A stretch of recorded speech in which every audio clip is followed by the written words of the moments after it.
అందరూ ఇష్టంగా తినే కూర ఆలుగడ్డ. పిండి పదార్థాలు అధికంగా ఉండే దుంపను నార్త్ ఇండియాలో అధికంగా పండిస్తారు. తెలంగాణ ప్రాంతంలో కొంత విస్తీర్ణంలో సాగవుతున్నా ఇప్పుడిప్పుడే ఆంధ్రప్రదేశ్లో కూడా కొందరు రైతులు సాగు చేస్తున్నారు. ఈ కోవలోనే పశ్చిమ గోదావరి జిల్లాకు చెందిన ఓ రైతు ప్రయోగాత్మకంగా సాగు చేపట్టారు. అన్ని పంటల కంటే ఆలుగడ్డ సాగే చాలా సులువంటున్నారు.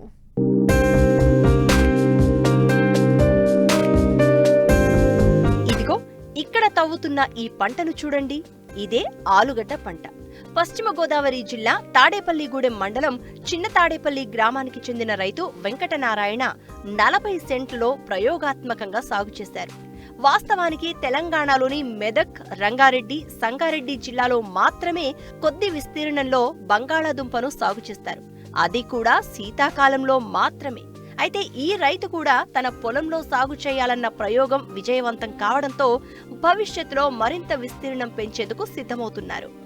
నేను రబీకి ఫుక్రాజ్ అనే బంగాళదుంప రకం నాటానండి. డిసెంబర్ 14. బంగాళపు విత్తనం వచ్చి జహీరాబాద్ విత్తనం వచ్చి కేజీ వచ్చి ఇక్కడ ట్రాన్స్పోర్ట్తో సహా 30 రూపాయలు పడిందండి కేజీ. అంటే 6 × 53 క్వింటాల్లో విత్తనం పెట్టామండి. ఇది 40 సెంట్లు అండి. బంగాళదుంప సాగు వచ్చి దుక్కు బాగా దున్నుకోవాలండి. ఈ సింగిల్ సూపర్ ఫాస్ఫేట్ వేసుకుంటే భూమి గుల్లగా ఉండడానికి, దుంప బాగా పెరగడానికి అనుకూలంగా ఉంటుంది. తర్వాత ఏమో వేపపిండి, ఆముదం పిండి వేసాను. భూమిలో చెల్లిన బ్యాక్టీరియా తెగులు వాటికి ఆశించకుండా ఉండడానికి. నీటి సాంద్రత అండి డ్రిప్ ఇరిగేషన్ ద్వారా అయితే మనం అనుకున్న దిగుబడి వస్తుందండి. ఫ్లడ్ ఇరిగేషన్ అయితే ఇబ్బంది అవుతుందండి. దుంప కూడా కూలిపోవడానికి ఎక్కువ ఛాన్సెస్ ఉంది కాబట్టి ఇది వాటరింగ్ ఇచ్చి డ్రిప్ ద్వారాగా రోజుకి ఒక 10 నిమిషాలు కానీ పావు గంట కానీ అంతకంటే ఎక్కువ ఇవ్వకూడదు.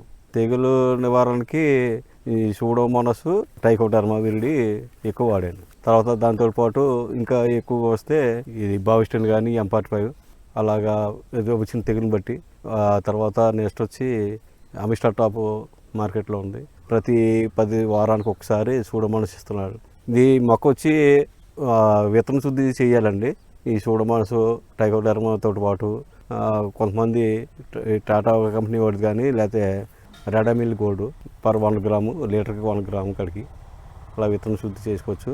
60 సెంటీమీటర్లకి ఒక దుంప పాతి పెట్టామండి. ఇటు వచ్చి 24 నుంచి 28 వరకు అంగుళాలు బోధికి కాపు వచ్చి నెల రోజులకి స్టార్ట్ అవుతుందండి. నాకు 8 టన్నులు రావచ్చండి. పెట్టుబడి ఇంచుమించు ఒక 40,000 అవుతుందండి. దిగుబడి వచ్చి నాకు 8 టన్నులు వస్తుందండి. 8 టన్నులు పోవాలి. ఒకవేళ దుంప పగిలిపోవడం కానీ ఆకుపచ్చ రంగులో ఉన్న దుంప అయితే ఎన్ని ఏరేసినా 1 టన్ను కాయ తీసేసినా దుంప తీసేసినా నికరం 7 టన్నులు నికరంగా వస్తుంది. రైతు కంటే అన్ని పంటల కంటే తేలికైన పంట బంగాళదుంప అండి. మొత్తం అన్ని క్రాప్కి చూసుకుంటే అన్ని పంటల మీద తేలికైన బెస్ట్ పంట ఏంటంటే బంగాళదుంప నాకు తెలిసిన కాడికి. ఈ ప్రాంత భూమిలో తేమ తక్కువగా ఉండి చలి ఎక్కువగా ఉండడంతో ఆలుగడ్డ దిగుబడి బాగుంటుంది. స్వల్పకాలిక పంట కావడం, నీటి తడులు అంతగా అవసరం ఉండకపోవడం వల్ల రైతు సాగు చేపట్టారు. 80 నుండి 90 రోజుల మధ్యకాలంలో పంట చేతికి అందివస్తుంది. మడుల విధానంలో పంటను తీసే సమయంలో 20 రోజుల ముందే నీటి తడులను ఆపేస్తారు. పంట వేసిన సమయంలో మొదటి తడి ఇచ్చాక 20 రోజుల వరకు నీటి తడులు అవసరం ఉండదు. కాబట్టి మిగతా పంటలతో పోల్చితే తక్కువ సమయం, తక్కువ నీటితోనే పంట చేతికొస్తుంది. అంతేకాదు పెట్టుబడికి 3 లాభం వస్తూ ఉండడంతో రైతు ఆనందం వ్యక్తం చేస్తున్నారు.